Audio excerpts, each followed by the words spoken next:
Does it matter if VGK scores goals on the power play this upcoming season if they continue to carry momentum from the playoffs at even strength? All that and much, much more coming up on today's edition of Locked On Golden Knights. Your Locked On Golden Knights, your daily podcast on the Vegas Golden Knights, part of the Locked On Podcast Network. Your team every day.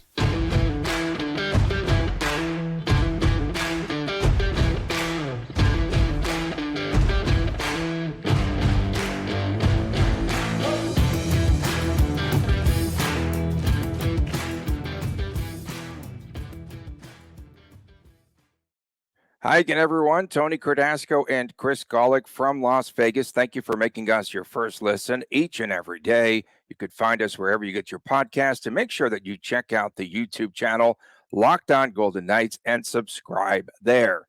Our video needs we need a Stanley Cup on our video, Tony. I just thought about this. I'm going to contact somebody. We need a new intro video. That's pretty cool. All right, yeah, that would be pretty cool. Yeah, I like it. We earned it. We need some sunshine here in this room because I look it looks a little cloudy once again. It's cloudy. It's a cloudy morning. Yeah, it's a cloudy morning. So over the past day or so, Chris, I broke down some numbers. I'm not a big numbers guy, as you know. You always have to solve all of our number issues and problems and everything. So the Golden Knights, perhaps we were all wrong last season when we said that VGK needs to be better and bolster the power play. I don't think that they need to worry as much about power play goals because they were so efficient at even strength this past season. 267 goals in the regular season, and they scored 20% on the power play. It's okay. And they were 22% on the power play in the postseason, even better than the regular season. So what made VGK so good at even strength overall? And did we overreact, perhaps, about VGK's struggling power play woes? I think we'll start with the power play side of this. 18th ranked power play regular season, 8th ranked power play postseason. I was concerned that the Golden Knights would not be able to turn it on enough in the playoffs to get enough, power play goals. And that would cause major concerns, especially against teams like Edmonton and Dallas, who can certainly score at will. And obviously the Golden Knights, kind of a little fun transition, have their own version of Will Karlsson, who was a big part of keeping things at least an even keel on 5-on-5, while Jack Eichel, while Jonathan Marchessault, while Chandler Stevenson, another quiet 60-point season, while Riley Smith did his thing. So the Golden Knights were very responsible 5-on-5, and I think Bruce Cassidy and his system is a big part of that. We learned about the system prior to the season starting, previous season this is, and basically the goal of the defensive side of Bruce Cassidy's system was to limit odd man rushes and those long stretch breakout passes that create quick transitions. So if there's anything to credit for the 5-on-5 strength of the Golden Knights, you start with the defensive side of it, and then the offense kind of took care of itself. Power play efficiency league-wide, Chris, 21.3%. That was the highest average in 35 years. Thanks, Edmonton. What can we attribute to that? Edmonton, you think? The Edmonton factor? The Edmonton effect? Edmonton's power play, if we're looking at percentages. Very true. Yeah, they skewed it. Regular season was 32%. Playoffs was 46%. That is absolutely disgusting. What else could possibly attribute to that? This is a rule change that was made. I think we're about 4 or 5 years into the rule change now, where the face-off goes automatically to the attacking circle for the team on the power play, where it used to be, it just couldn't be in the defensive zone, I believe, but it'd be in the last spot. And now they bring it all the way down. Maybe it's even more than 5 years. But point being is that's certainly something that starts as far as power play efficiency goes. And these players are good. I don't know if there's a good way to put it. There's so much film study. You have Edmonton doing what they do. You have a lot of experienced coaches coming up with all these schemes and things like that. So I don't know if there's anything different about this year's power play than last year's or the years before, besides what Edmonton did. I contend that goaltending has really gotten worse. I do. I just this past season, I mean, other than, of course, you had, Ullmark and the situation there in Boston, right? And they played well and what have you. The goaltenders that we thought were the elite goaltenders, I thought might have slipped a little bit. I mean, they slipped because they got these dumb contracts that are, 7-year deals at 8, 9, 10 million, what have you. And when they signed these contracts 4 years ago, they were great goaltenders. And now teams are married to playing these high priced goaltenders because they're high priced. I'm thinking about the major league quote right now. I thought we didn't have any high priced talent. We only have high priced Roger Dorn, but maybe there's a few Roger Dorns in net out there, I guess. I don't know how else to say that. Maybe that's what it has to do with. I don't know. 12 seasons in a row, even strength league wide accounted for 75% of the scoring. Do you think that we should worry about the percentage? Seriously, about VGK's power play percentage? Does it matter if you are scoring and piling on all of those goals at even strength? They did a really good job, and we saw that come to bear in the playoffs. First of all, Tony, I'm going to call you out here. You said you're not a numbers guy here. You're firing numbers left and right this morning. You took advantage of the long weekend and do some homework here. So we'll see. Let's see how Thursday's show is. What kind of numbers you got for us, or if you used them all No up more in this numbers. show. I used them all up. That's it. That's my quota. Maybe, perhaps for the season. You've never That could heard be. me You go might this deep. you might have burned it. You might have burned the whole thing. So the question was, are we concerned about the Golden Knights repeating their 5-on-5 play as far as goals scored, and especially if the power play struggles? And Riley Smith is gone. He's a fantastic two-way player.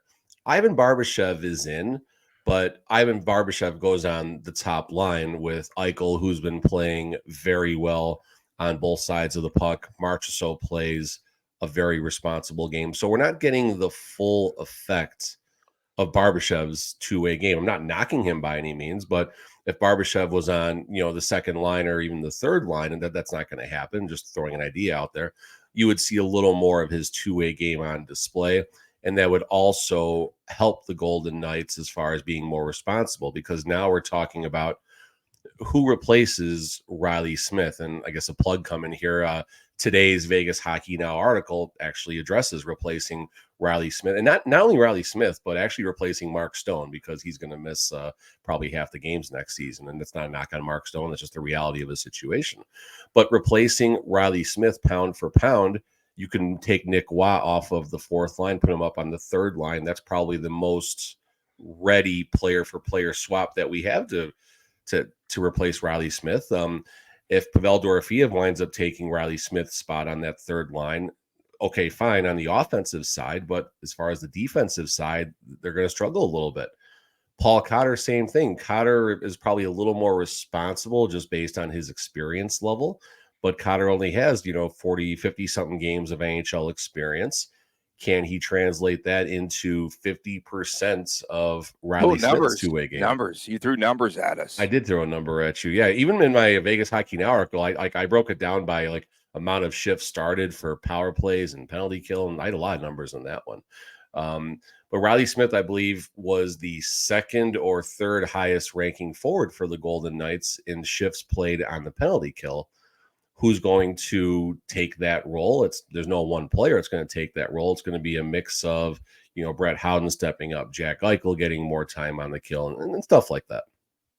Coming up next, should overtime periods in the National Hockey League be extended? We get into that when we return right here on Locked On Golden Knights. Football season is underway, and FanDuel is giving you the chance to win all season long.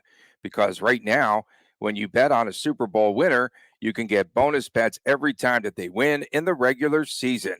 Just pick any team to win the Super Bowl, and you will get bonus bets for every victory. You can use your bonus bets on point spreads, on player props, totals, and much, much more. So visit FanDuel.com/LockedOn and start earning bonus bets with America's #1 sportsbook. Once again, that's FanDuel.com/LockedOn. Welcome back to Locked On Golden Knights. Tony Cardasco and Chris Golick from Las Vegas. Thanks for making us your first listen nearly every day. Next week, it's back to 5 days a week. And what is our schedule for the remainder of this week, Chris? You're the schedule maker. The schedule maker. All right, guys. So we're going to have some fun tonight. Today's Tuesday. So for Wednesday's show, we'll see if I make it the whole show, but I will be doing a crossover with Locked On San Jose Sharks. We'll see how that goes. I've had my opinions specifically of the Sharks crew, but I think it's going to be a good time, and I'm excited for what the Sharks have done as far as moves they've made and their rebuild process. Tony, there you go. So that's going to be a good time, and then me and Tony will be back on Thursday and Friday with Locked On VGK, and then like you said, back to full time next week. No more part time. No more part time. Golick and Cordasco. All right, and we still will avoid doing mailbags and the other nonsense. We're not doing mailbags on this show.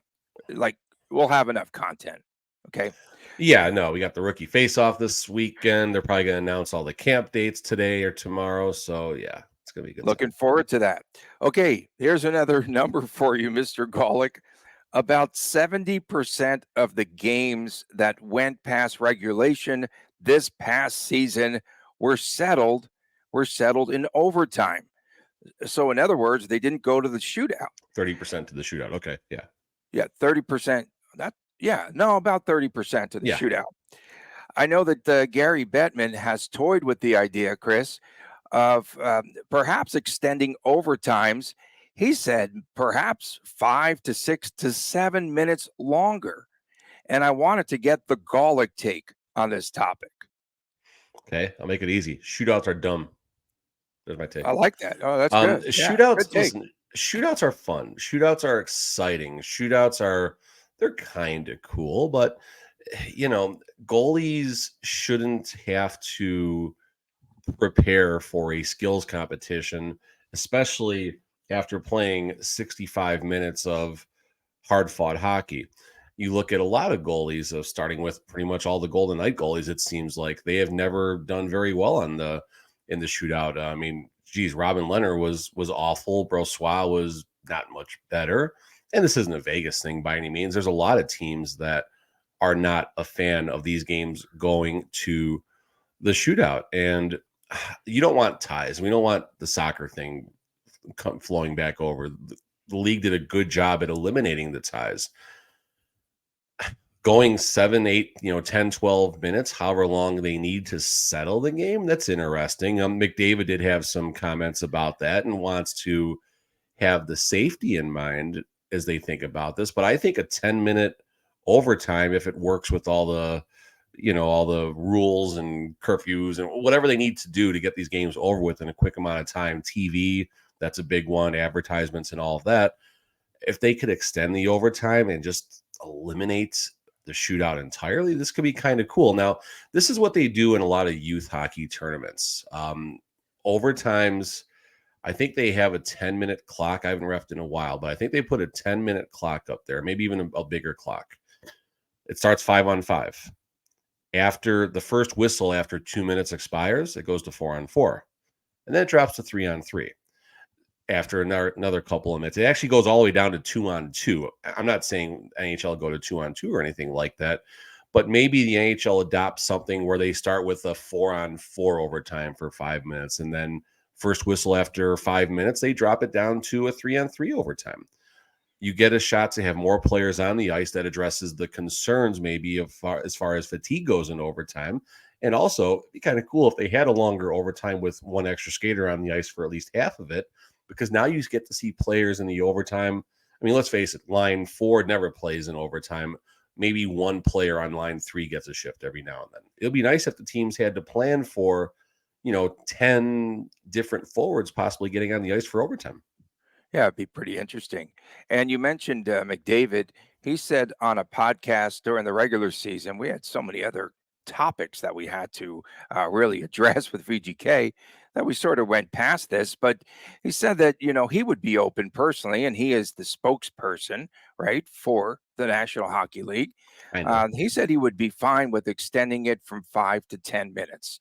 And then shootouts, he said, are a crappy way to determine the game. And that was on the Tim and Friends podcast. And he said that he wants to abolish the shootout. And another reason, perhaps, why Edmonton was 0 for 4, I think, this past season, I think in overtimes and shootouts and all that. But yeah. Hey, how about these numbers? So shootouts, right? They began in 05, 06, I think after the lockout. But last season in shootouts, these numbers are kind of eye-opening because it wasn't the teams that you expected to do well. So Montreal, for instance, was 5-0-2, Chris. The Kings were 6-0-3, and Vancouver was 6-0-3 in shootouts. I just think he says it's a crappy way. I think it's a crap shoot in these shootouts because, it's just a matter of a break, how you size things up, who you have, shooting. Some guys are more creative than others. Some teams are more creative on the shootout than others. The NHL shootout is equivalent to settling a baseball game with a home run derby. In the beginning, we're going way back, obviously, to 05, 06, but I thought the shootout was a great idea. It was fun. It was exciting. The novelty was there. And, it brought extra people into the arenas, especially something that was of very importance after a lockout or a strike, whatever caused there to be no hockey for a full season there. So I get why it happened, but at the end of the day, now there's a problem that needs to be addressed. And when you do have your spokesperson, I don't look at McDavid as a spokesperson, but he is at least the most important voice among the players. So when he is saying something like this, you need to listen. The problem is I don't think a never-ending overtime is going to be the answer, because there is going to be this 1, 2, 3 circumstances where a 4-on-4 or a 3v3 winds up going an entire period, and you're going to scrape the ice for a fourth intermission in overtime. No. Are you going to go 20 minutes without zamboning the ice in a regular season game? The answer is also no, because obviously that's where the health issues and stuff like that come in. That's why I kind of like the 10-minute rule there. I don't know, like you start the clock at 10 minutes, you start 4v4 for call it the first 4 minutes, the last 6 minutes, maybe you do 3v3, and then game gets a little crazy. I don't know. What would be hockey's equivalent to putting a runner on second base, since you have the baseball analogy? Ooh, that's a good one. I like that. I mean, do we do college and both teams like get a power play, the power play starts at 2 minutes. We keep increasing the power play clock. I mean, I'm thinking college football now, how they settle the overtime and stuff like that. But I don't know. I know that Gary Bettman change, though. Yeah, Gary Bettman does not want to really mess with anything in the rules and what have you in the National Hockey League. But I think that this is something that they really do need to change. And here's a good one. Maybe, perhaps, the blue line is gone, so there's no offsides in OT. That's actually kind of interesting. Just especially if you played 3-on-3. 3-on-3, yeah. Just schoolyard hockey, I guess. I don't know. Yeah, I mean we just managed to piss off every single purist we could by putting a runner on second and talking about a homer and derby and taking the blue line out of play. We're all about ratings. No, it's not an immediate thing where I'm going to be like, okay, that's a dumb idea, because I don't think I think you should always keep an open mind to stuff like that. I officiated and played roller hockey for basically better parts of 3 decades of my life, and when inline hockey first started, there was a different terminology, but easiest way to call it was a red line offside. So that's the center ice offside. You could not be in front of the red line and accept a pass. It basically was in place to eliminate cherry picking. But that only lasted for the first couple of years as roller hockey was growing. And then they just, took out offsides completely and the red line offside. And that it really opened the game up and created a lot of transition opportunities. I mean, taking the blue line out of play, that's interesting. They should maybe try something. I don't hate it. I don't love it. I definitely don't. I didn't immediately. I didn't give you the shut up, Tony. So that's a start. No, maybe they should try something new. The best time to do this would be during the All-Star game.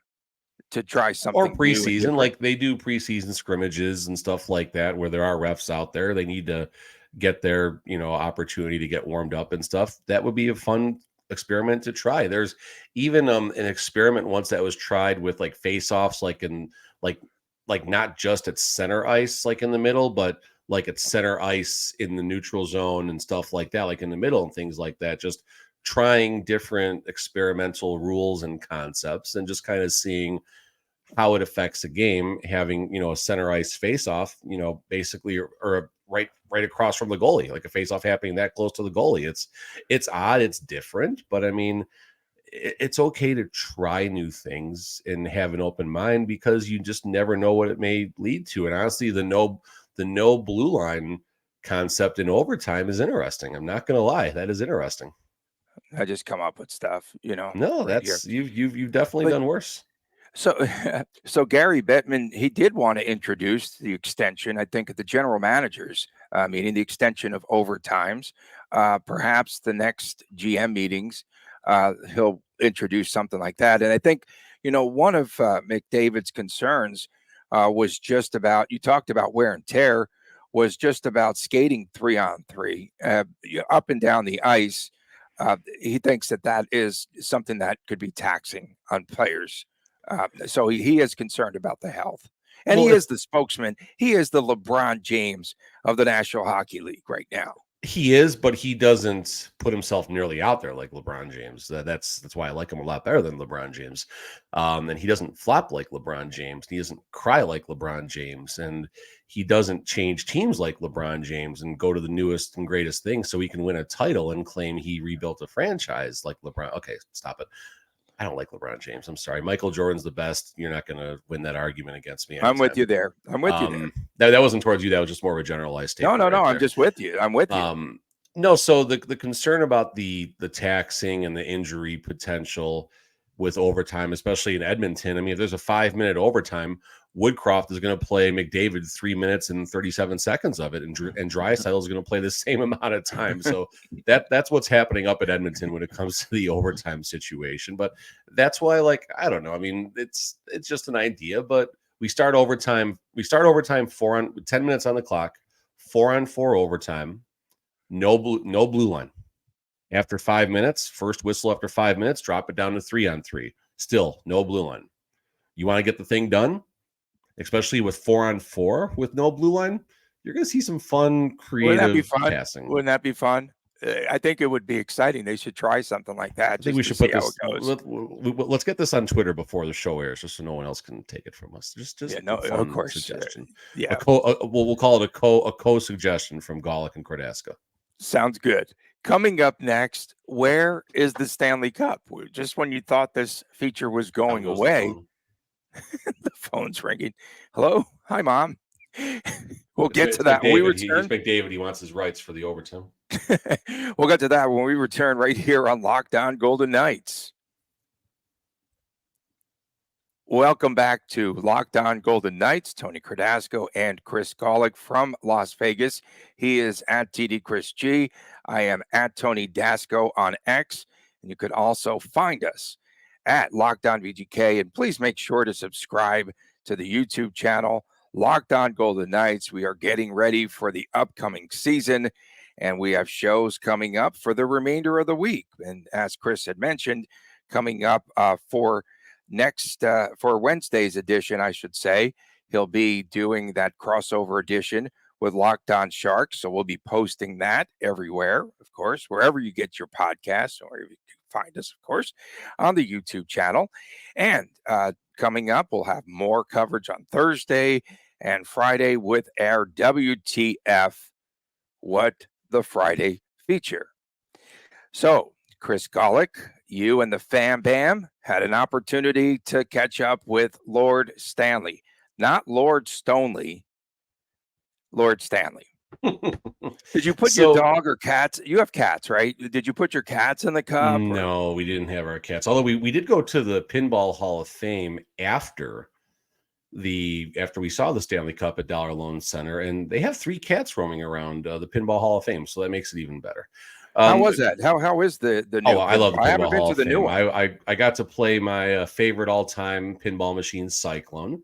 I got to play the Tron game, which is one of my all-time favorites. The old Wait. Is off-road that the one game. where the ball goes up the rails and around and down? That's all pinball Cyclone? machines, Tony. But it's like a roller coaster, carnival themed pinball machine. There's a new Foo Fighters pinball machine that I loved. But yeah, I can go on for pinball and classic video games for How does it hours. work? How does it work there? Do you pay like one No, admission fee? no. You get You have to put quarters. quarters in? You get quarters in, but the games are pretty cheap except the newer machines that are like $1 to play, like the Foo Fighters one.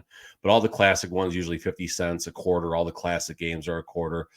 $20 at the Pinball Hall of Fame lasts a lot longer than $20 in any of the casinos in this town. What about promise you that. $20 at the Dollar Loan Center or at T-Mobile Arena? Depends on the juice they charge you to get it at Dollar Loan Center. It gets you popcorn and a third of a water at Dollar Loan Center. But yeah, so yesterday was the first of a few opportunities. This is something that Golden Knights season ticket holders have been asking for. You were asking for it on this show. I know that. Yeah, absolutely. An opportunity to get to view the Stanley Cup and at least have a brief moment with it. And that's exactly what season ticket holders got the opportunity to do. So it was at Dollar Loan Center yesterday, Monday. Our session was 9 a.m. We got there about 8:45, a little bit of a line, but we were out of there by 9:30. So jump in line, and then basically when you get your turn, you get a quick moment with the Stanley Cup. They didn't rush you through it or anything. I feel like I was rushing my family because, of course, Chris wanted to look at everything. Allie was looking for the Carolina Hurricanes. Chris was trying to find all the Rangers stuff on it.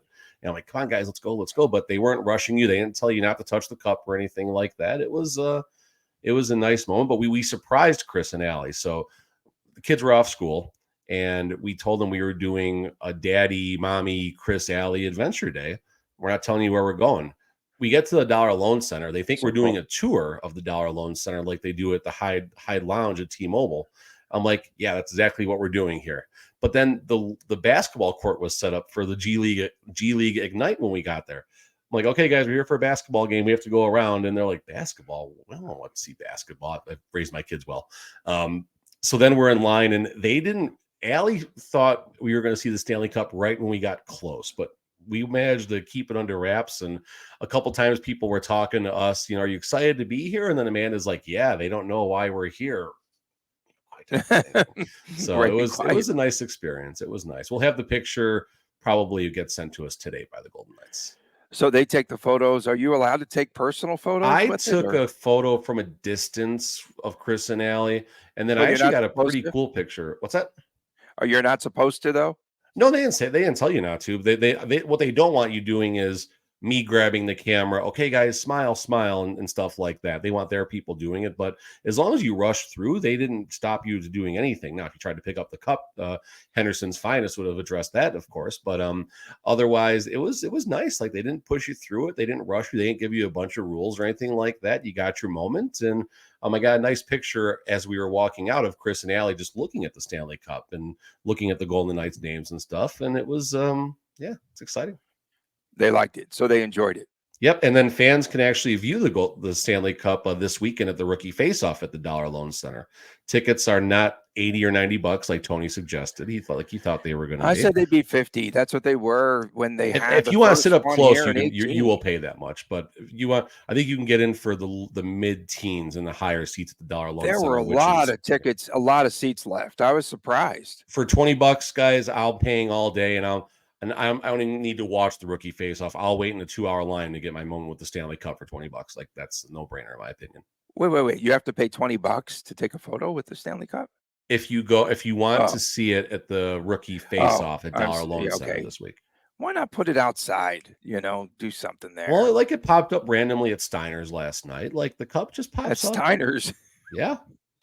Like, somebody took it there. Obviously, was it their day? I saw pictures on just Facebook last night. Like, oh, this happened last night, and someone said, "Oh, we're at Steiner's," and it was in and out of there. So that's the cool thing. Like, right now, the cup for the next month leading up to the regular season is probably going to be in Vegas most of the time.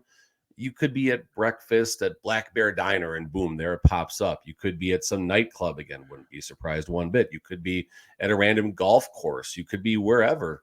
there's going to be some stories from the Cup popping up in Vegas for the next about 28 days or so now. I can't recall when the Rangers won the Cup. It's been so long ago. 02? 01? I remember Mark Messier, just the best image ever. Best image ever. 1994. Oh, you Yeah. recalled. Okay. So you were setting it up and I blew it. Okay, got it. Okay. Well, I can't recall, like, where do they store the Cup during the regular season? So they just keep it. They keep it at HQ in Summerlin. Where does it reside? Or So do they get I to keep could it be here? off. Does it travel? Does it where is the Cup? Where So will once the the Cup? regular season starts, I believe it is out of the Golden Knights' possession at that point. I think it goes back to the NHL, and then it does randomly pop up in places and stuff like that for promotional opportunities and things like that. But the Golden Knights' reign with the Cup, or any team that wins the Cup, basically ends with Game 1 of the regular season. So on the banner raising night, what you're most likely going to see is all the players announced and everything in the pregame, when the lights go down and everything. And then the last thing we're going to see is Captain Mark Stone carrying the Stanley Cup out to center ice or wherever they decide to do it. Going to put the cup down, the banner's going to go up, and everyone's going to be crying and wishy-washy and all that stuff. And then that's it. The cup is gone after that, unless And they'll lose on opening night. They'll probably lose. I love, and I'm so mad at myself. I love fading teams on banner raising nights. I love fading teams from a betting perspective, and I forgot to bet against the Chiefs last week. Oh no. Okay. I did take. I was on your Jets last night. I was on your Jets. We have to go there. I bought the half points. That clown up in the booth. I'll say one thing about football.